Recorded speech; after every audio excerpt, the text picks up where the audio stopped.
Welcome back to Happy Place Diaries. I'm Teresa. And I'm Jerry. Hey, and in this video, we're going to share with you a travel tip.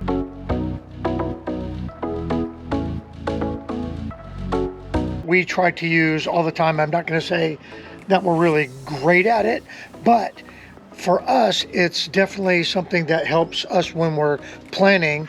And as we're going through this planning of our big trip for the summer, we have made this a priority to follow this rule. And the rule that I'm talking about is called the 3-3-3 rule. Yeah. So when we're talking about the rule of threes, the 3-3-3 rule, the first three is we don't drive more than 3 hours. Right. And the reason that's important is because driving for 3 hours when you're towing 16,000 pounds, that's a lot of driving. And it definitely takes its toll on you. And at this point in our RVing relationship, I do all the driving pretty much. Yeah, but I get to do some this summer. So it's really important that we plan to limit our driving to 3 hours. Now, does that mean we drive only 3 hours? No. Oh, no. But we look for campgrounds inside of a 3 hour radius. And if we need to go a little bit beyond that, an hour or two is not that much. Right. But then 3 hours is also good for the dogs. They can be in the car for 3 hours and they don't need to get out. Right. So that's another thing. Yeah. And later on, we're going to talk about the final three, and that's getting there by 3 o'clock.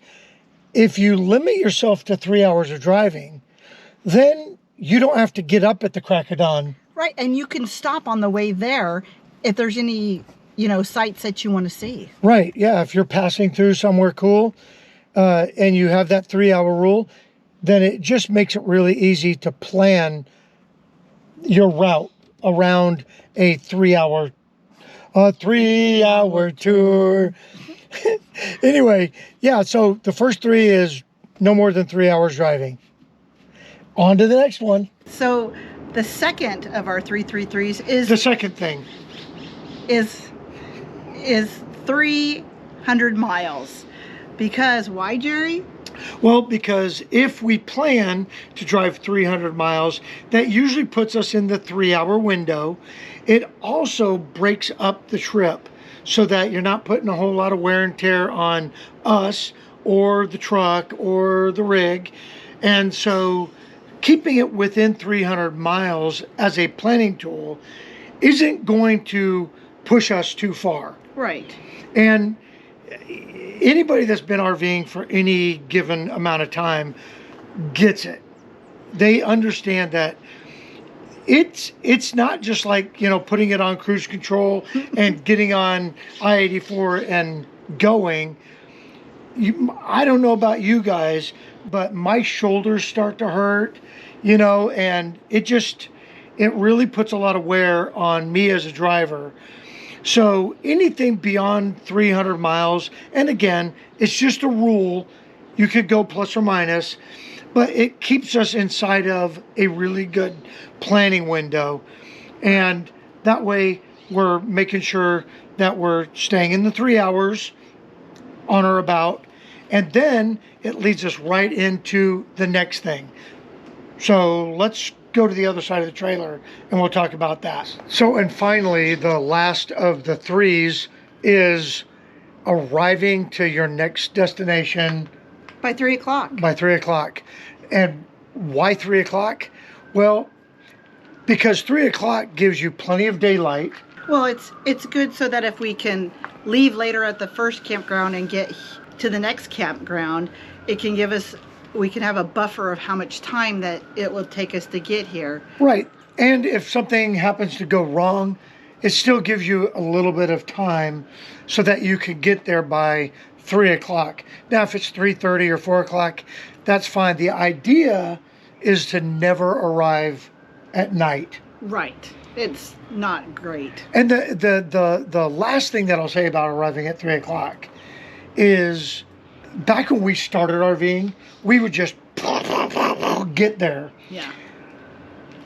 And we'd get into camp at whatever time, and we never got to see anything. Right, because it was too late. But by planning to arrive at 3 o'clock, it allows you to find a cool restaurant or eat in the rig and then go explore the local area, at least for a couple hours before it gets dark. Right.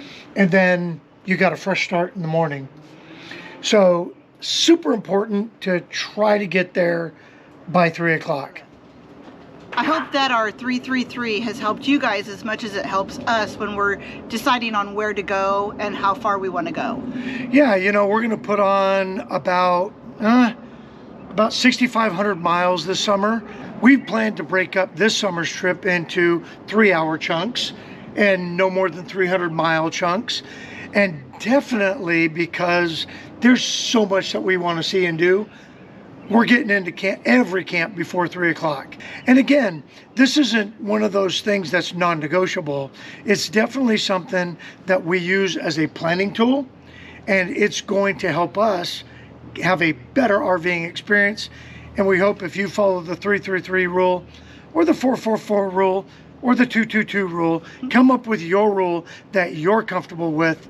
It's going to help you plan better trips and have a better RVing experience. Hey, if you appreciate the video, if you like the video, share it with a friend. Consider hitting that subscribe button. We really appreciate it. Ring the little bell. You'll get notified every Sunday morning when our videos hit.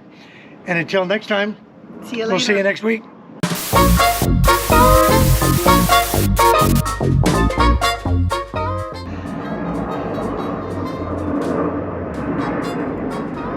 My goodness. Fly me to the moon. Alaska this time. All right, let's start over. Well, we hope that this Chunk, stop whining. us with our travel. It's just a Every dog. dog in the neighborhood, every airplane flying over. Okay.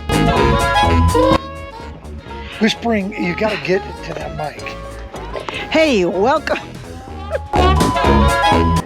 And that gives you a lot of distance Done. to go.